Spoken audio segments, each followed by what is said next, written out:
Thank you very much. I thought I would speak for 30 minutes on the good, bad, and good prognosis of California. But let me start with the good first, and then we'll go to the bad, and we'll end with the good. We were very lucky to be born or to live in California because, you know, if you look at all of the traditional ingredients that make a society develop through history or boom, we have everything. We're the third largest state, now we're the most populous, but more importantly, people came to California because if you look at the building blocks of society throughout history, food, fuel, shelter, we had everything. We could be again the second largest timber producer. We're already, even in our state of decline as far as not utilizing all of our natural resources, we're third in energy production, oil production. First in agriculture, and that's because very rarely do you see in the world the Sierra Nevada mountains with that watershed juxtaposed to the climate and soils right next to it, a desert Mediterranean climate. I mean, you can see it in Chile, you can see it in North Africa, Greece, the coast of Turkey, but very few places in the world have that combination. Very rarely do you see a coastline of 900 miles, and given the transition in the world economy from a neo-socialist paradigm in Europe that's not as dynamic as a sort of free market capitalist paradigm in Asia, this coastline is much more valuable than the one in the East Coast. We're a window on China, Japan, South Korea, Taiwan, Australia, and these are economies that are dynamic in a way that the European economies are no longer dynamic. So we've got mountains, we've got weather, we've got the soil, we've got size. We're juxtaposed to a foreign country, Mexico. Most importantly, though, that climate and those natural advantages brought a particular type of Californian in the late 19th century and 20th century that wanted to take advantage of that natural bounty, and it brought entrepreneurs, buccaneers, privateers, good and bad, but they all had one thing in common. They were very audacious and they were imaginative. And I'll just give you a few examples of what I mean. Any of you been up to Huntington and Shaver Lake? Henry Huntington wanted to develop what we now know as Huntington Beach. There was no electricity in those times, or the ability to make electricity through steam was very limited. So he had John Eastman go up on the San Joaquin River. In the space of 2 years, 1912 to 1913, they built Huntington, and then later Shaver, and then Florence. They built 1,000 megawatt energy production. This is in the 1912, 13, 14. They didn't know if the penstocks could handle 2,000 foot drop from Huntington all the way to Big Creek, so they had the Krupp arms manufacturers who built battleship barrels, shipped into California. They transmitted the electricity. Nobody thought you could do it. 200 miles, and they electrified Los Angeles and allowed people to take a trolley and live on the beach, which was a suburb of Los Angeles. If you look at the California Water Project under Governor Pratt Brown, we confuse the two Browns. You got to remember that Jerry Brown's father, Pat Brown, sued the Sierra Club in 1958 to start the California Water Project. And if you go back and read some of his speeches, they're very visionary. And he would say things like, unfortunately, this state has 2/3 of the people live where, or actually it's 3/4, he said 2/3, where there's no water, and only 1/3 is where there's water. And rather than just accepting that as an environmental fact, he sought to change it. First, by encouraging further development of the California the Central Valley Project, which was federal, and then merging it with the California Water Project. It's the largest water project in the world. Even the penstocks right over here that go up over the Grapevine are the longest still in existence, tallest. And the tragedy, of course, if you look at what he said, is when he did this, it was 15 or 16 million people, and it was calibrated each 5 years to fit 40 million, our present population, on to 60 million. But in our infinite wisdom or ignorance, we canceled the tertiary phase of 3 or 4 more dams that would have given us another 10 million acre feet, and ensured growth could go easily up to 50 or 60 million. But the point is that we had people like that. If you look at David Packard and Bill Hewitt that came to Stanford University, really went to the engineering project, and they were the godfathers of what we now know as Silicon Valley, way before Apple and Facebook and Google. And their attitude was that the university was not going to be just an ivory tower, but it would have pragmatic ramifications. And between the two horns of UC Berkeley and Stanford University, this was a unique opportunity to grow Silicon Valley. It was not an accident that it grew where it did, and the type of people who were the entrepreneurs that developed it. If you look at Pat Brown and Glenn Dumke, the chancellor of the state university system, we were a hodgepodge university system like most states. But the tripart master plan, 9 UC campuses, now with UC Merced 10, 23 now state college campuses, and then over 60 community college, and they were all layered and integrated. Nobody had ever done that before. Most people thought if you were back east, you see small private liberal arts. It's a good paradigm, but they're not systematic. We don't really have that pattern. We have a Pepperdine or we have Loyola, but basically we had confidence in public education, tuition free until 1967. It was a brilliant idea of educating. It was based on mass participation of democracy.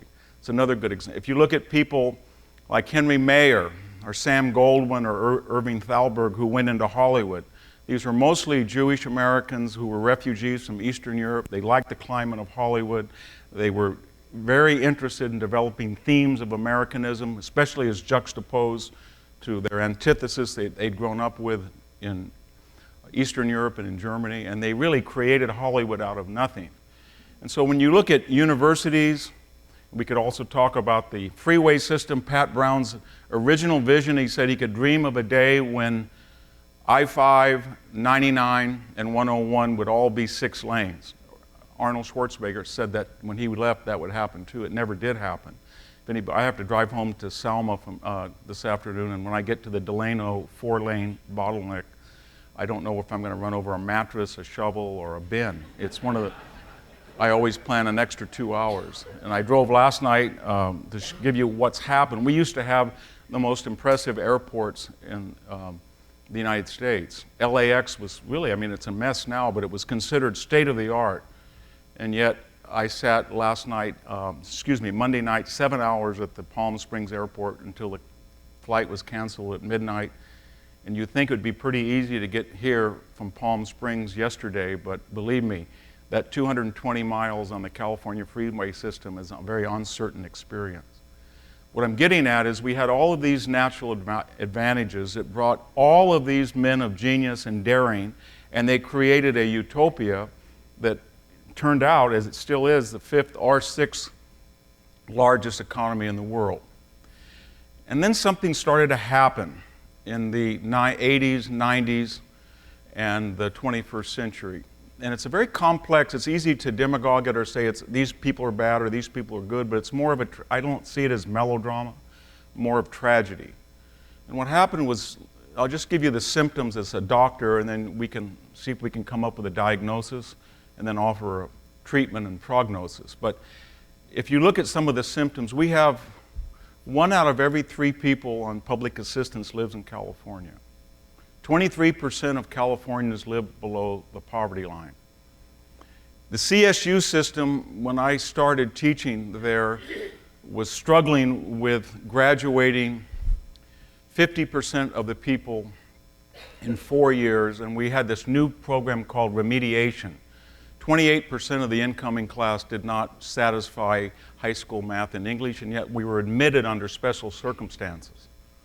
Today, 48% do not graduate in 6 years, and the remediation rate has gone up to 55%, to such a degree that the CSU system often does not use the word remediation.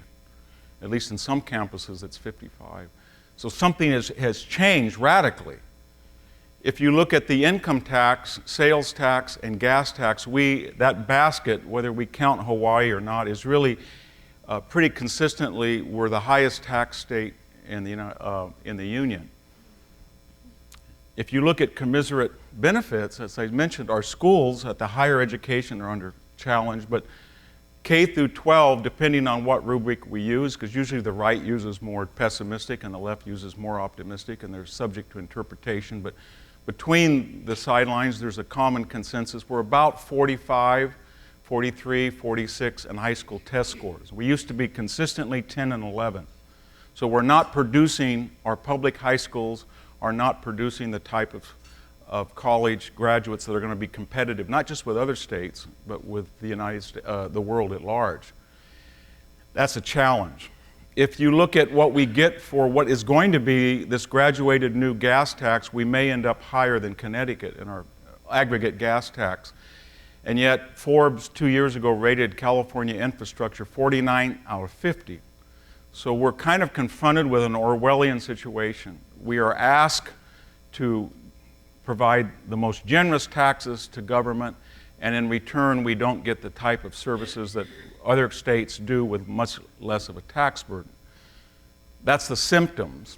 Now, what caused this? What happened from the vision of Henry Huntington and Bill Hewitt and Dave Packard, Pat Brown? What was causing this? And I think one of the answers was there was an influx of great poverty without traditional methods to remedy it, and great wealth. As I said, we have 22% of the population lives below the poverty line. I didn't say that we have the most billionaires, 77 billionaires in the world live right in California, in the closest proximity, most of any other state. So what we see is that Facebook, Apple, Google, in aggregate, control half of the world's internet revenues. They're capitalized at somewhere between 1.5 trillion, which is about the size of the California economy each year, the GDP, to $2 trillion. So we have an enormous amount of wealth. Just to take one example, I'm not mentioning Hollywood is still, even in the days of its decline, is still very lucrative. Times Educational Supplement rated the 20 top universities in the world. It was a British, not an American effort. 13 of the 20 were American, 5 of them were California. The top one was Caltech, number 3 was Stanford, 6 was UC Berkeley. Those are enormous resources, but they're also enormous money earners. They spin off industries, they bring in foreign students that pay through the nose in high tuition. So we have all of these assets, and the result was that part of the state got very, very wealthy. At the same time, people who were fed up with the high taxes and the lack of commiserate services, 4 million in the last 25 years have fled the state. If you go to State Line, Nevada, or Reno, or Boise, or places like Austin, it's almost like you can see a Fresno or a Bakersfield person on the street. It's a phenomenon. When I speak in Boise, people wave all the time. So there was a flight of entrepreneur, mostly in the 70 to 100,000 income bracket. At the same time, and it's a controversial, I don't want to get into the illegal immigration. Donald Trump was in California, but we had about 20 million people enter the United States illegally. That wouldn't have been necessarily that much of a challenge had we gone back to the old melting pot formula of Pat Brown of integration, assimilation, intermarriage, and it's still working, but with such numbers, half of all people who entered the United States illegally came into California. And unlike previous immigrations from Central America and Mexico, if you look at the per capita income of people who came as undocumented, they did not have the levels of English and per capita income that prior migrations from Mexico. They were mostly from southern Mexico, not from northern Mexico. In other words, it was a more challenging project. And yet we in the state failed our duty to assimilate, insist on English, and use the melting pot in the way that we had. So we have enormous numbers of people, of indigenous people who were very poor, who came into California, and that caused a radical restructuring of the budget. Under Pat Brown in 1960, about a third of the budget was spent on infrastructure and about 7% was spent on social services. Now it's about 40% on social services and about 7% on infrastructure. It's flipped. And you can see the results, that the infrastructure is not up to the population or the needs of the people. And this is causing a lot of tension. So great wealth made a lot of people in California exempt from the ramifications of their own ideology. Let me elaborate on that kind of poorly worded phrase. So when you had people in Hollywood and you had people in the defense industry and the banking industry and the universities, and you had people in Silicon Valley and you had people in Napa Valley, and they all shared a corridor, roughly 50 miles inland from La Jolla to Berkeley. And it represented only about 20% of the geography of the state, but about 75% of the population. Look at a map of California, politically red and blue, and it's almost all red. Look at it readjusted for population, and the balloons on the coast drown out. You can't see any red. And that's kind of a dichotomy, and it was a result of people fleeing the state and from the middle class, people coming in as immigrants that were not assimilated quickly enough for the commiserate idea that we want parity for everybody. We want middle class citizens as quickly as possible. But most importantly, we created sort of an aristocratic class that was not subject to the ramifications of what they preach. And let me give you a few examples very quickly what I mean by that. So unfortunately, I work at Stanford University, where the per capita income of San Mateo County is about 110,000. I live in Selma, rural Selma, where it's about 12,000. And a house in Selma, a new home, is about $120 a square foot. Where I live in Palo Alto, the neighborhood is about, I rent, is about $900 to $1,500 a square foot. So it's like going from Mississippi to Massachusetts within the same state in one day, in 3 hours. And it's very disturbing, because the people who make decisions about all of us in the room, and people in Northern California, in other words, 75% of the geography of California, are not subject to the downsides of them. I'll give you a few examples. So if I had talked to Stanford professors, they're against school choice, they're for open borders, they make fun of the wall, and yet most of the people that I know with great wealth in Atherton or Bill, they have, you see Mark Zuckerberg's home, they have walled estates. What's happening in the Bay Area, it's sort of like the depressing reaction in the civil rights movement after quality of education was ensured by court decision and federal legislation. All throughout the South, we had these private academies pop up. And white people fled the public schools and put them in, it really undermined the public schools. Their defense was, there was no defense, but they would have told us, I'm consistent with my right-wing philosophy. But if you look at the Bay Area and look what's happening in Harker or Castillejo or Sacred Heart or the Menlo School, it's not consistent with their ideology. These schools are like Southern academies because this elite has lost faith in the public schools, are putting their kids in private schools, and yet are dictating how other people should operate the public schools. If you look at why we have some of the highest kilowatt rates in the United States, I go to Walmart in August, and many very poor people are sitting in Walmart because it's 110 and they cannot afford to turn on their air conditioning. The people who make those decisions are on the coast. I have an office in the tower of the Hoover tower on Stanford's campus. I've never turned on the air conditioning. There isn't any, and there's no heat. It's about 65 degrees year-round. Again, a ruling class that decides the future of California, but is not subject to the consequences of often theoretical approaches. Take water. I had a conversation with a Stanford professor who was insisting that we had to cut off all the water to ag. And I suggested, why doesn't he do it to the Hetch Hetchy Deliveries California Water Project for the Bay Area? And he's pointed to the Crystal Springs Reservoir in 280. He said, we have all the water we need from ourselves. He had no idea that every drop of that water was imported from Northern California. Between Hetch Hetchy and the California Water Project, it's about 80% of the Bay Area's water. And so it's not that they're uninformed, it's almost as if they're ignorant about the sources of their own wealth. So whether it's education or power, high-speed rail is another example. I think it's great if you believe in high-speed rail, it's starting here. But if you look at the origins of that decision and you look at the lawsuits that permeated the entire project in the Palo Alto area, the Oakland area, the San Jose area, it was pretty much try it down there on those guys, not here with us. It's too dirty, it's too disruptive, we don't know what work. They're so broke down there, they'll do anything to get it. That's the attitude. And now we've got this Stonehenge that's half completed. If you've been by the overpasses, and the cost before 1 foot has been 1 foot of rail has been laid, the cost is exponentially geometrically rising. Again, that was a project of Bay Area theorists. So let's get back to the good news, if I can. So what I'm saying is we had a natural, bountiful state. It brought in a lot of diverse people that was wonderful. And one of the things in California, we have these rich ethnic mix. Mexican people, Japanese people, Chinese people, German people. It was all sort of a natural diversity. It was not a university-enforced boutique diversity. And we had men of genius and women of genius, and we prospered, and Brown and he represented a generation of far-seeing people, and we had this wonderful utopia.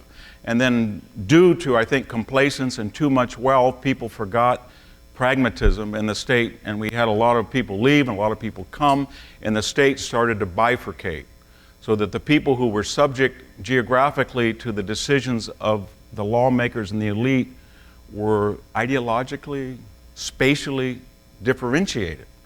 We don't know who these people are. If I go to Stanford and I say that I used to grow raisins, I had a colleague said, well, how many trees per acre do you need? And they have no idea that raisins are dried grapes and grow on a vine rather than they can be picked on a tree.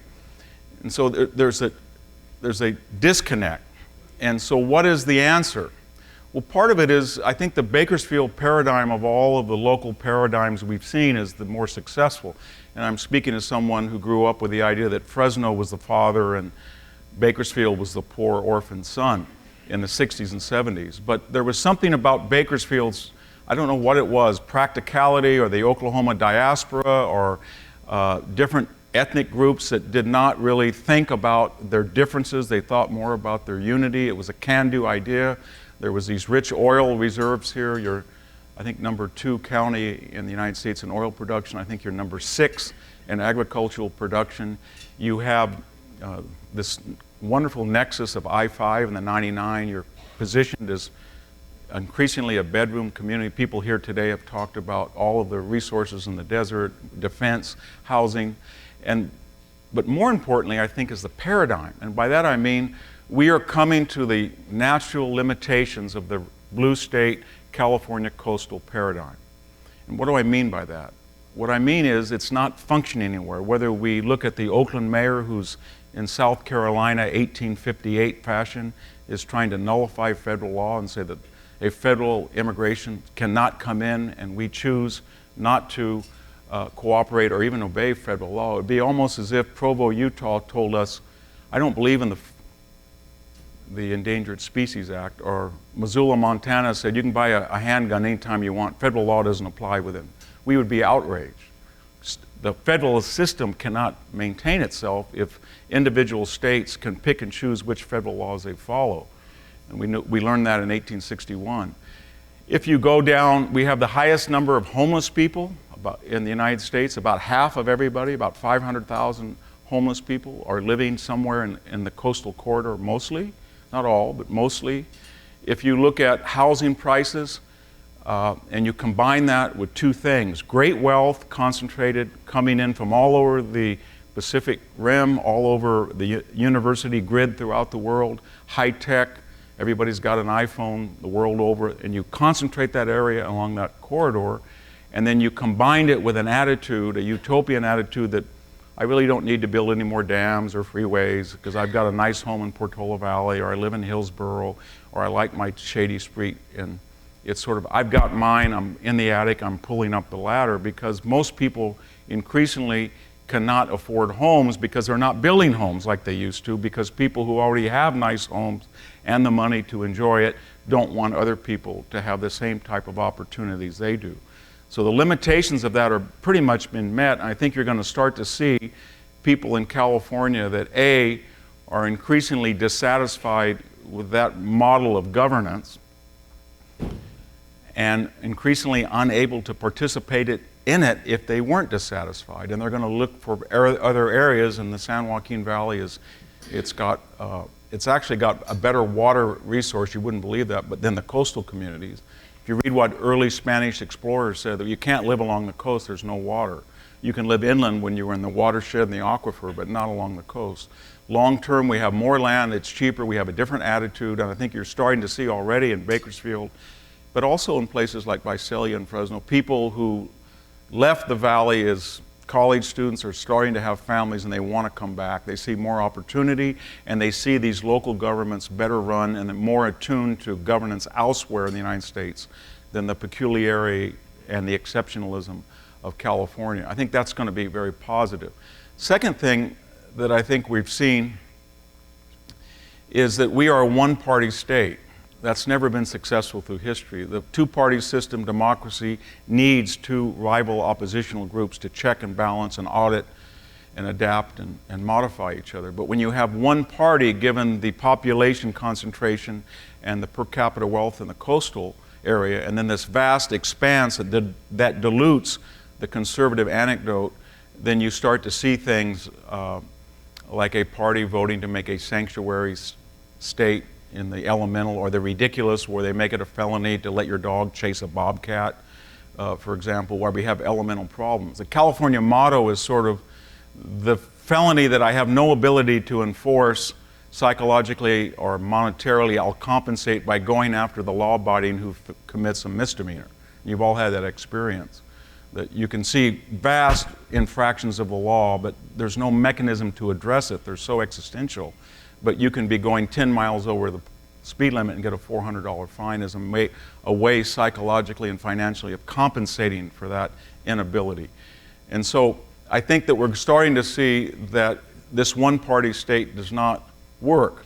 And I think you'll increasingly see as the Mexican-American population is assimilated, it'll start to resemble the diaspora and the experience of the Italian Americans of the 1920s and 30s, who came here from a Catholic impoverished country and very quickly became democratic and were promoters of big government. And yet today, if you ask if your name is Cuomo or Giuliani, you cannot ascertain one's political beliefs. So a lot of new citizens are now taking part in California in a very fair and realistic way, and they're starting to ask themselves, I don't really care about bobcats. Transgendered restroom is not on my top of my agenda. I want to know why I pay so much for electricity. I want to know why I can't go to San Francisco on the freeway. I want to know why if I fly out of LA. And these are questions that I don't think the left and the coastal community have an answer for. A couple of other last two things that I think will make change, not by intent, but by default, is that your vote and my vote doesn't really matter in a presidential election. We saw that in 2016. In other words, when we are predictably a blue state, why would any Republican candidate come here?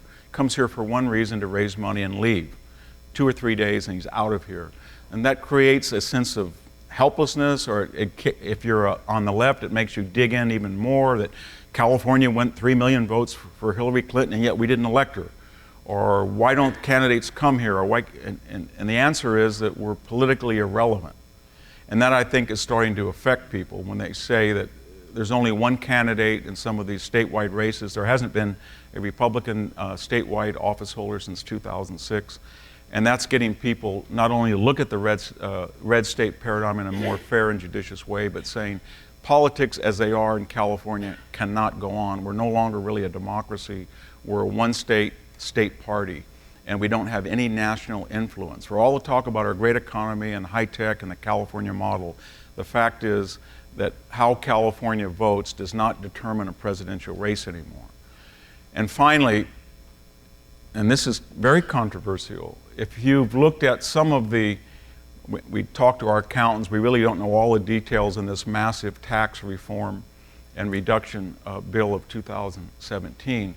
But what sticks out to us and people in Illinois and people in New York, and if you can get a congressman in Washington to have a couple of drinks and be honest with you, he will tell you that this legislation was targeted at Illinois, New York, Connecticut, and California. And by that I mean there's a 10,000 rough limitation on state deductions for local and state taxes, as well as interest deductions.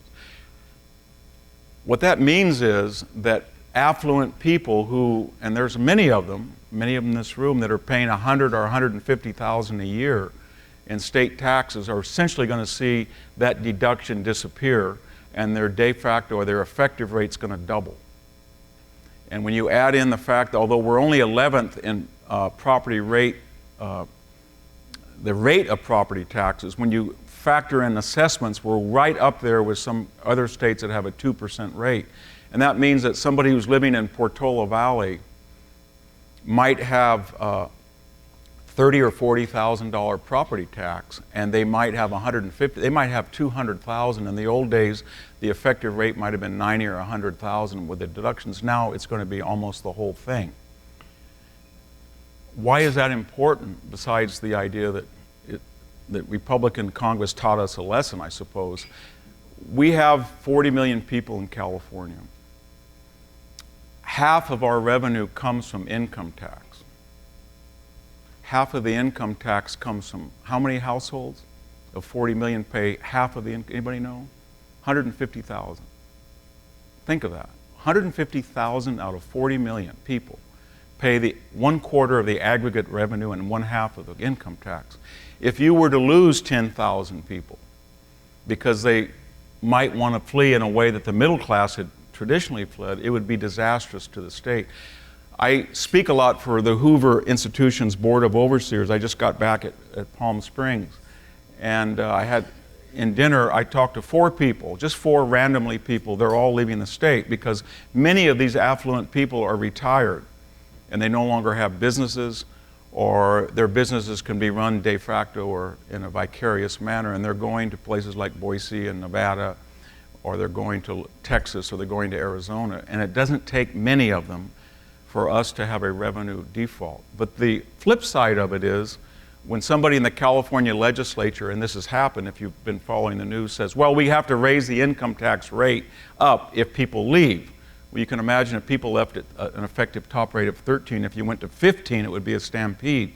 So I think we're getting to the limitations of what that's going to happen. So that the Congress was saying to California, you can raise taxes all you want, but we're going to put a lid on how high you can tax people, because if you go much higher, people can't afford, because they're not going to write it off at other states' expense.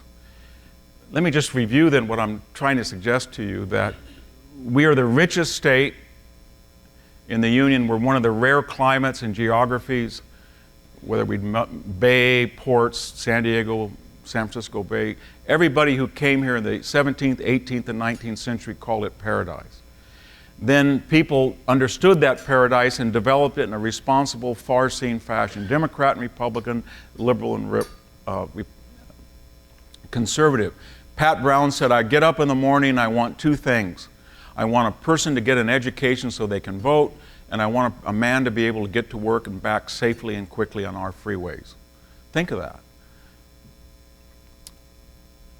It worked so well, human nature being what it is, that we created a wealthy class that had utopian and theoretical ideas, and they did not remember the lessons and the pragmatism of their ancestors, and they started to do things, radical limitations on growth, radically high taxes, radically high ideas of redistribution, radically ideas of the salad bowl and identity politics, rather than making the way we look incidental rather than essential to our characters. And in the process, we did not keep up with the growth. We forgot who we were and why we came here and what had made us what we are. And now I think, in a very perverse way, we've come to the limitations of that blue state model. And it's not because they're nice people are going to stop, but it doesn't work anymore. I just got back from Market Street in San Francisco, and it reminded me something like a city in Latin America, not to be unfair to Latin America, but it's Market Street looked like a third world, or a community, homeless community in Orange County looks like a third world. There's problems that we haven't seen. I was in San Diego 2 weeks ago, and people said, be careful, we had a hepatitis epidemic among homeless people. And that model is not working, and when people turn to an alternative, I think what you are doing in Bakersfield is going to be the obvious alternative and superior choice, and I think we'll start to see changes. Thank you very much.